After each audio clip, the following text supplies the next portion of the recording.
अस्सलाम वालेकुम। मैं हूं डॉक्टर अरहम शब्बीर। आप मेरा यूट्यूब चैनल देख रहे हैं। आज का सवाल है, डॉक्टर साहब क्या कोरोना वैक्सीन हामिला खवातीन लगवा सकती हैं?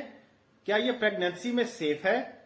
अगरचे हमारे पास इस हवाले से यानी प्रेगनेंसी में वैक्सीन के इस्तेमाल के हवाले से डाटा बहुत लिमिटेड है, बहुत थोड़ा है, लेकिन मैं इस हवाले से मुख्तलिफ फैक्टर्स आपके सामने रख देता हूं ताकि आप इन्फॉर्म्ड डिसीजन ले सकें, और अब तक की जो रिकमेंडेशंस हैं इस हवाले से वो भी आपको बता देता हूं।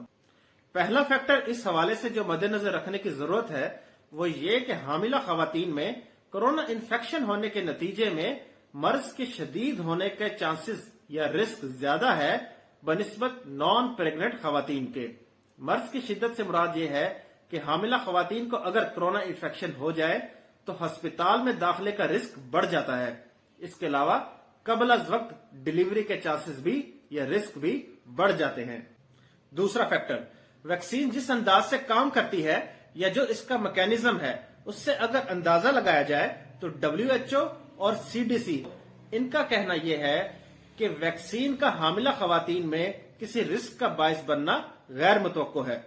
पाकिस्तान में चूंकि ज्यादातर साइनोफार्म वैक्सीन लगाई गई है या लगाई जा रही है, तो साइनोफार्म में नंबर 1 लाइव वायरस शामिल नहीं है, ये इनएक्टिवेटेड वायरस है, और दूसरा वायरस के अलावा यानी इनएक्टिवेटेड किल्ड वायरस के अलावा जो अज्जा साइनोफार्म वैक्सीन में शामिल हैं ये वही अज्जा हैं जो पहले भी दूसरी वैक्सीन में शामिल होते रहे हैं, इस्तेमाल होते रहे हैं, और इनकी गुड सेफ्टी प्रोफाइल डॉक्यूमेंटेड है हामिला खवातीन में पहले भी।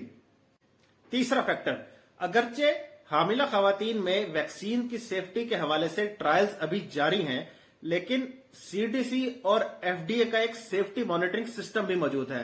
इस सेफ्टी मॉनिटरिंग सिस्टम की इब्तदाई मालूमात के मुताबिक हामिला खवातीन और इनके होने वाले बच्चों में अभी तक वैक्सीन के सेफ्टी के हवाले से कोई तहफुजात सामने नहीं आए हैं। चौथा फैक्टर, वैक्सीन लगवाने का एक इजाफी फायदा यह भी है कि अगर वैक्सीन को 3rd ट्राइमेस्टर में लगवाया जाए, यानी उन खवातीन को जिनको हमल के 6 से 9वें महीने के दौरान वैक्सीन लगवाई गई, उनके जिस्म में एंटीबॉडीज बनती हैं और वो एंटीबॉडीज खून के जरिए होने वाले बच्चे में भी मुंतकिल होती हैं, जिससे इस बात के चांसेस हैं कि बच्चे में कुछ न कुछ हद तक पैदाइश से पहले ही वायरस के खिलाफ इम्यूनिटी डेवलप हो सकती है। पांचवा फैक्टर, जहां तक साइड इफेक्ट्स की बात है तो वही साइड इफेक्ट्स जो नॉन प्रेग्नेंट खवातीन को रिपोर्ट हुए हैं वही साइड इफेक्ट्स हामिला खवातीन यानी प्रेग्नेंट वीमेन को भी रिपोर्ट हो सकते हैं। प्रेगनेंसी की वजह से कोई इजाफी साइड इफेक्ट्स अभी तक रिपोर्ट नहीं हुए। मिसाल के तौर पर वैक्सीन लगवाने के बाद बुखार का होना एक कॉमन साइड इफेक्ट है, तो ये बुखार नॉन प्रेग्नेंट वीमेन को भी रिपोर्ट हो सकता है और हामिला खवातीन को भी रिपोर्ट हो सकता है। इस मकसद के लिए पैरासीटामोल का इस्तेमाल किया जा सकता है। इसलिए अब तक की रिकमेंडेशन यही है कि हामिला खवातीन अगर चाहें तो बिल्कुल वैक्सीन लगवा सकती हैं। तो उम्मीद है आपको आज की वीडियो पसंद आई होगी।